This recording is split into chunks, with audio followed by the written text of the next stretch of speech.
गांव के बाहर एक पुराना खंडहर भुत्था था, जिसके बारे में कई डरावनी कहानियां प्रचलित थीं।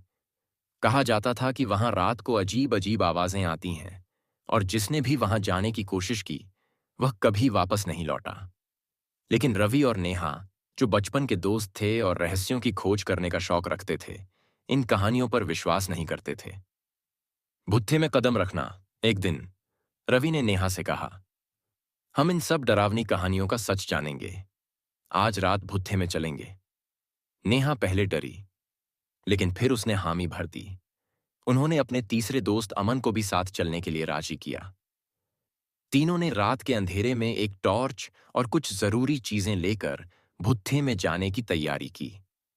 वहां पहुंचते ही उन्हें महसूस हुआ कि खंडहर में कुछ अजीब सी ठंडक और अजीब गंध है। पहला संकेत। खंडहर के अंदर कदम रखते ही उनकी टॉर्च की रोशनी बार बार बुझने लगी। नेहा ने डरते हुए कहा, मुझे यह ठीक नहीं लग रहा, हमें वापस चलना चाहिए। लेकिन रवि और अमन ने उसे शांत कराया। अचानक दीवारों पर परछाइयां चलती हुई दिखाई दीं। रहस्यमयी आवाजें। अचानक एक डरावनी आवाज गूंज उठी, तुम यहां क्यों आए हो? तीनों घबरा गए और इधर उधर देखने लगे, लेकिन कोई नहीं दिखा। अमन ने हिम्मत करके कहा, कौन है यहां? जवाब में फिर वही आवाज आई, यहां से चले जाओ, वरना तुम्हारा भी वही हश्र होगा जो दूसरों का हुआ। रहस्य का खुलासा। तीनों डर के बावजूद खंडहर के और अंदर गए। वहां उन्हें एक पुराना कुआं मिला, जिसके पास एक धुंधली आकृति दिखाई दी। वह आकृति एक बुजुर्ग महिला की थी, जो कह रही थी, मेरी आत्मा इस जगह बांधी हुई है, मुझे मुक्ति दो।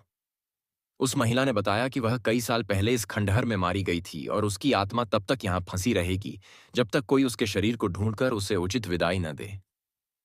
आखिरी मोड़। रवि, नेहा और अमन ने डर के बावजूद उस महिला की मदद करने का निर्णय लिया। उन्होंने कुएं की खुदाई की और वहां से एक पुरानी हड्डियों से भरी गठरी निकाली। उन्होंने गांव के पुजारी की मदद से उस महिला की आत्मा को शांति दी।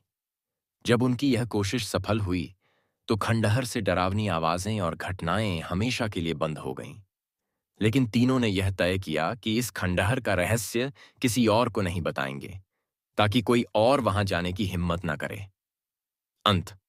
यह कहानी रहस्य और साहस का ऐसा अनुभव थी जिसे तीनों कभी भूल नहीं सके। वे जानते थे कि उस रात उन्होंने न केवल एक आत्मा को मुक्त किया, बल्कि अपनी जिंदगी का सबसे बड़ा डर भी सामना किया।